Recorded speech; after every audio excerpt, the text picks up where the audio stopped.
어마어마하게 빠졌죠. 지난 10년간 빠졌어요. 근데 이 세상에 영원한 게 없어요. 토요타 같은 거 사면 안 돼요. 일본 내수의 대표 기업 세븐일레븐. 힘을 올리면 미국, 러시아, 중국만 좋은 거예요. 트럼프 때문에 돈 벌 산업들이 있단 말이에요. 그럼 우리나라에선 트럼프가 원하는 게 뭐냐면, 근데 이제 문제가 트럼프가 지금 당황한 게 중국이 말을 안 들어요. 아하, 요거 재밌다. 전혀 말을 안 들어요. 중국이 미국의 인질 셋을 갖고 있다. 첫 번째가 아이폰. 아이폰 중국에 공장 있잖아요. 네. 인질이에요, 인질. 두 번째 테슬라. 테슬라 전체 생산의 40%가 중국에서 나와요. 중국이에요? 그 다음에 세 번째가 월마트. 월마트 왜요? 월마트 판매의 60%가 중국산이에요. 아, 근데 거기다 145를 때려놨습니다. 누가 피해가요?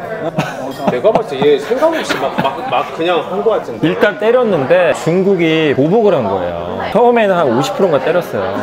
중국에다가. 그러니까 중국이 뭘 했냐면 똑같이 올린 거예요, 관세를. 나도 우리도 미국에다 여기 이만큼 부과.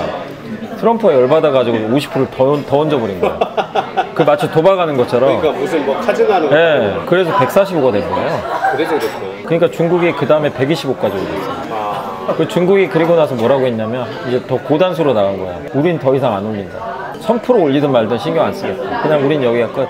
왜요? 어차피 100% 이상 무역하지 말자는 거니까. 관세 100%면 무역할 수가 없어요. 그러니까요. 서로. 히토류라고 들어보셨죠? 그러니까요. 히토류가 이제 영어로 레어어스인데 네. 이게 뭐냐면 이제 우리가 보통 희귀하다 그러잖아요. 그게 희귀한 게 없어서 희귀한 게 아니라 광물을 캐내야 되거든요. 네네. 환경 오염이 너무 심해요. 그래서 미국이 하다 말아버렸어요. 너무 환경 피해가 크니까. 그래서 미국이 아마 1980년도에 하다가 이제 이게 사양 산업이 됐는데 그거를 중국이 다 가져온 거예요. 우리가 하겠다고. 중국이 이제 환경오염이 있어도 정부가 막 밀어준 거예요. 세계 그 히토류 아마 가공의 한 80에서 90% 갖고 있어요. 그게 그렇게 됐어요. 몇십 년간. 엄청 큰 힘이. 예, 와, 근데 이거를. 히토류 없으면 여기 아이폰에도 들어가고 자동차 모터에 들어가고 그 중에 이제 아마 일부가 F-35 있죠. 예, 전투기 최첨단 예, 미국. 예. 거기에도 들어가요. 와, 그러니까 이게 은연중에 미국의 목줄을 쥐고 있는 거야 지금. 다행이다. 몇 개를. 이제 비즈니스가 되네. 너무 세게 나오니까 좀 당황한 것 같아요. 그래서 트럼프가 뭐라고 했냐면 시진핑 전화 기다리겠다. 아, 진짜요? 전화를 안 해요. 유발 하라리 아시죠? 사피엔스. 예, 유발 유명한 되게 작가잖아요. 유명한. 그분이 기고를 한 걸 제가 읽어봤어요. 네네. 이거 보고 깜짝 놀란 거예요. 뭐라고? 트럼프가 제국주의로 가고 있대요. 옛날 식민주의. 예. 우리 일본 할 때 식민지배다. 예. 그런 거. 그 트럼프가 생각하는 건 그거래요. 힘이 우선이다. 그린란드 달라고 그랬잖아요. 그러니까요. 되게 황당하지 않았어요? 덴마크에서 엄청 싫어하더라고요. 아니 그린란드 덴마크 건데 갑자기 달래는 거예요. 아, 이게 말이 돼요? 그러니까 마치 우리나라 제주도 달라는 거랑. 자원이 많거든. 근데 그 생각이래요. 유발 하라리가 쓴 건 뭐냐면 힘의 지배가 우선하는 세상이기 때문에 그린란드를 달라 그러면 줘야 되고 안 주면 전쟁 날 수도 있잖아요. 침공할 수 있죠. 침공 나서 유혈 사태가 발생했다. 그거는 약소국 잘못이다. 와. 말을 안 들었기 때문에. 와. 그럼 이 얘기는 뭐예요? 그럼 우크라이나가 잘못한 거예요? 이야. 러시아가 잘못한 게 아니고? 그 논리잖아요. 지금 그렇잖아요. 와, 이 사상 대박이다. 좀 충격받았어요. 힘을 올리면 진짜 미국, 러시아, 중국만 좋은 거예요. 그러니까요. 왜냐면 미국은 덴마크 그거 그린란드 있죠. 우크라이나 광물 절반 가져가려고 그러죠. 그 다음에 또 캐나다를 자기네 51번째 주로 편입시키려고 그래요. 저는 그냥 농담인 줄 알았어요. 맞아. 그 얘기 했잖아요. 중국은 대만 가져가려고 그래. 러시아는 당연히 우크라이나 가져가려고 전쟁한 거고. 진짜 제국주의로 가는 건가? 그러니까요. 관세 때리고. 바이든 때는 그래도 중국을 때리는 건 맞는데 우리나라랑 일본, 저기 호주, 영국 중심으로 동맹 맺어가지고 경제를 같이 이끌어 갔거든요. 그래서 우리나라 입장에서 나쁘지 않았죠. 근데 이 트럼프는 그냥 미국만. 다른 나라 다 필요 없어. 형, 그러면 주식 투자자들이 우리나라에 벌써 한 500만 되나요? 1,400만. 1,400만이구나. 어마어마하다. 우리 뭐 국장만 볼 건 아니잖아요. 그러면 우리는 어떻게 대처를 해야 될까요? 뭐 관망해야 돼요, 형님? 이럴 때 더 줍줍해요? 떨어질 때? 근데 그런 건 있어요. 그러니까 물론 이제 제국주의는 진짜 안 되겠지만 저는 기본적인 생각이 세상은 절대 안 망한다고 생각해요. 그 망한다고 생각하면 어디든 투자하면 안 되죠. 그럼요. 사업도 하면 안 되고 그러면. 그럼요. 그잖아요. 근데 저는 기본적으로 안 망한다고 생각해요. 그럼요. 저도 같은 생각입니다. 그러니까 코로나 때도 다 망한다 그랬지만 살아남은 거고. 그럼요. 그잖아요. 근데 그때 주식한 사람 돈 많이 벌었잖아요. 어마어마하게 많이 벌었죠. 네. 그때 코로나 때 뭘 많이 올랐던 거예요, 형님? 카카오. 카카오 많이 올랐어요? 카카오랑 그 2차 전지랑 그때 나 8만 원대 봤는데. 카카오가 그때 17만 원까지 갑니다. 그때 카카오 많이 갖고 진단 키트. 시젠. 형 제가 잠실에 있었는데 아, 맞아. 갑자기 건물을 보러 다니더라고요. 시즌 주가가 한 10배인가 올랐을 거예요. 1000%. 우와. 그 제품이 동이 나 있는 상태니까. 근데 이제 결국 코로나 끝나니까 엄청 빠졌죠, 주가는. 형 저 또 그런 기회 만들고 싶어요. 빨리 좋은 얘기 다 나와요. 빨리 술 들고 빨리 다 오세요, 빨리. 아니, 그러니까 저는 오히려 올해는 미국보다 한국을 하자. 형 이 얘기를 되게 많이 하더라고요. 제가 요즘 만나는데 무조건 미장으로 다 얘기하는데 아니다.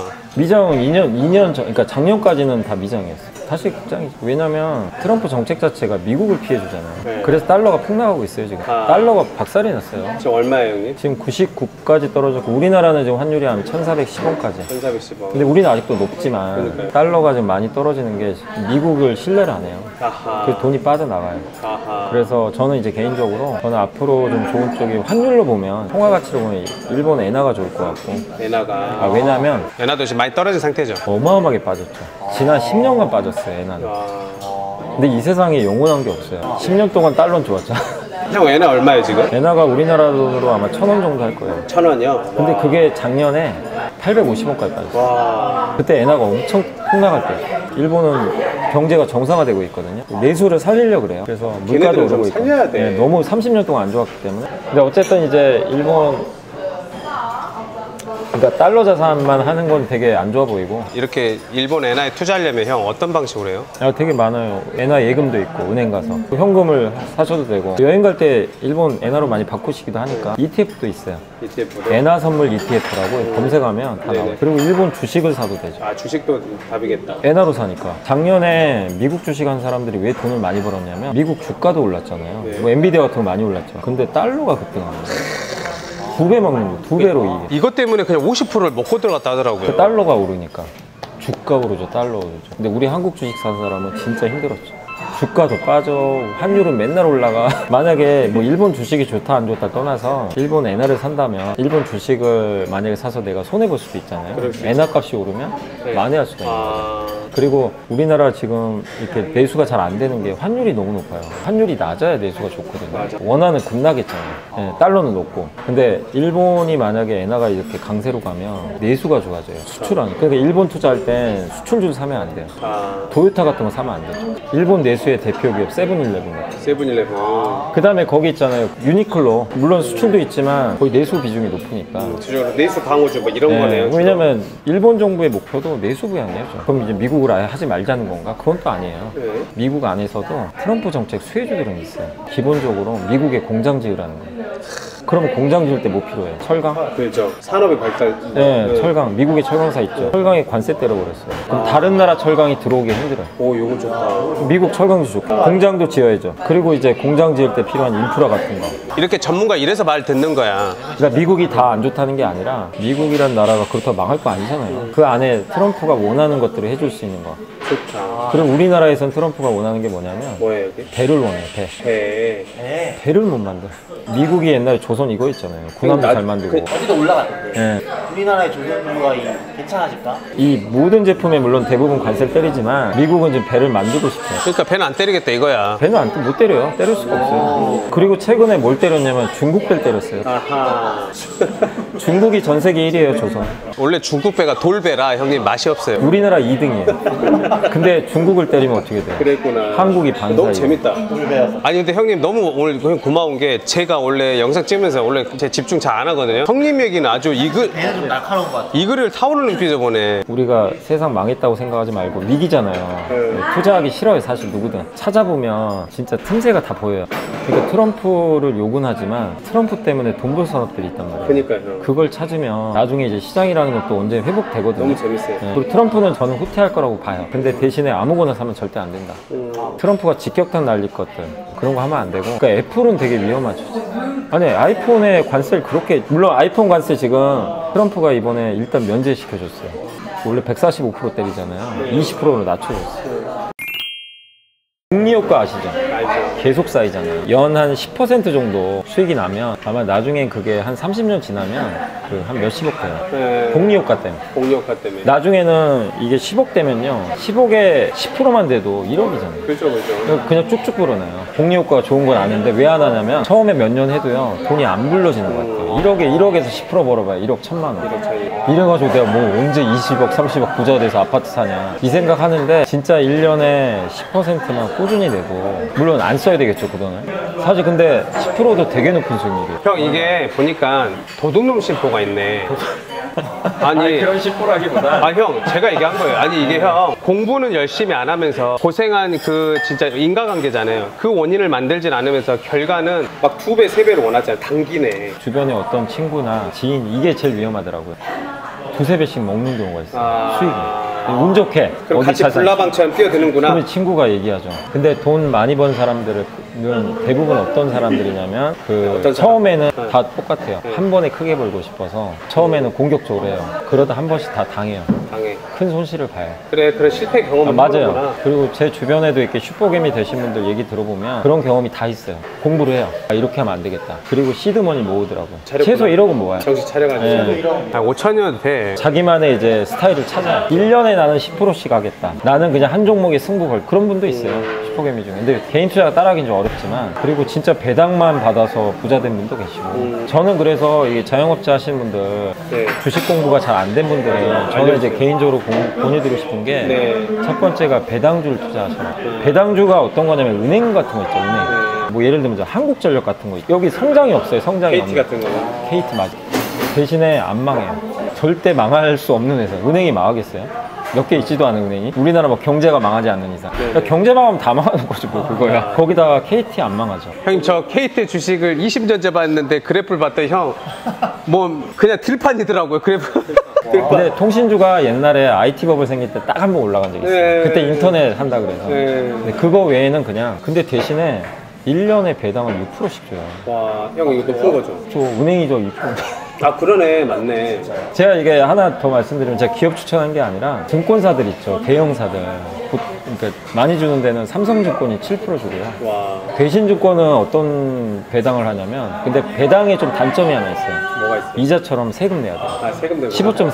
15.4. 근데 요즘에 제도가 좀 바뀌어서 감액 배당이라고 있는데 이익에서 배당을 주면 이익이 기반이니까 세금을 때려요. 이익이 아니라 갖고 있는 자본에서 배당을 주는 거예요. 거기는 그 세금이 안 떼요. 감액 배당이라고 하거든요. 용어로 7% 배당 받잖아요. 그냥 세금 하나도 안 떼고 받는 거예요. 종합소득 과세에도 포함 안 돼요. 포함도 안 되고요. 2천만 원 이상이면 종합소득 과세 되잖아요. 아 이게 과세 분리가 되나 보구나. 종합과세로 붙어요 원래. 배당은 분리과세가 안 돼요. 2천만 원 이상이면 내 소득이 붙어버려요. 아, 그러면 심지어는 이제 절반 떼버릴 수도 있어요. 네, 그렇죠. 그래서 이제 우리나라에서 배당주를 또 하다가 2천만 원 이상 안 받으려고 하는 게 이 세금이 확 올라가니까. 투자에 제일 중요한 게 세금이거든요. 최대한 세금 깎아야 돼요. 기아는 뭐 어떻게 생각하시면 관세 피해준데 기아도 배당을 1년에 한 7% 주거든요. 좋다. 현대차 우선주 있어요. 네. 걔도 한 7, 8% 나와요. 근데 관세 때문에 주가가 빠져가지고 배당 수익률이 더 올라갔어요. 첫 번째 안 망해야 되고요. 두 번째가 이익이 꾸준해야 돼요. 대신에 성장이 없어서 주가는 많이 안 가요. 간혹가다 성장이 한 번씩 나오는 애가 있어요. 아하. 그럼 주가도 날아가요. 기아가 그랬잖아요. 그 기아 날라갔었잖아요. 기아가 2020년, 21년도에 코로나 터지고 차가 없어가지고 대박 났잖아요. 차가 없어서 오히려. 형님 제가 광주에 있었거든요. 기아장터 지나가거든요. 맨날 노조가 시위하고 머리띠 하더니 1년에 10조씩 벌어요. 그러니까 이제 배당도 주는데 어떻게 됐겠어요? 주가까지. 근데 그런 경우가 몇 년에 한번 또 나와요. 배당 받다가 갑자기 주가 올라서 주가로 수익 내죠. 재밌다. 그런 거. 근데 그런 게 되게 안전한데 대부분 그런 데 관심 없고 이제 당장 수익 날 수 있는 거죠. 빨리빨리 가는 거. 뭐 테마주나. 그러니까. 형 그리고 리딩방에서 피해를 막 보고 왜 이렇게 공부하라고 하는데 알면서도 왜 이렇게 종목 찍어만 아니 주라 그게 할까요? 저도 좀 의외였던 게 공부하는 걸 모르는 분들이 많아요. 아 진짜요? 주식 투자 인구가 1,400만이잖아요. 네. 그 중에 모든 사람들이 공부해야 된다고 생각하는 게 아니라 그 전문가가 찍어줄 거 아니에요. 그러니까 이제 그게 근데 잘 맞을 때도 있단 말이에요. 잘 맞으면 이제 거기에 이제 당연히 더 믿게 되죠. 근데 워런 버핏도 못 맞춰요 주식은. 실제 많이 틀리거든요. 많이 틀리는데 그분은 근데 확실한 데 투자해서 돈을 많이 불린 거고 실패한 것도 되게 많아요. 실패한 데서 손실이 적은 거죠. 그걸 잘한 건데 근데 이제 리딩방에서 좀 힘든 게 뭐냐면 대부분은 처음에 이렇게 하면 잘 맞아요. 그럼 이제 맹신하잖아요. 그럼 빌려서 한단 말이에요. 아이고야. 근데 어느 시점에서 안 돼요. 아시겠지만 가장 근래로 23년도 7월 달에 배터리 기업들 얼마나 많이 올라요. 배터리 겹대. 그때는 배터리 개인 투자가 안 사면 이상할 정도였어요. 네, 맞아요. 어마어마 열광이었죠. 그래서 막 10배씩 가고 그때 주식 안 하던 분들도 갑자기 배터리 사고.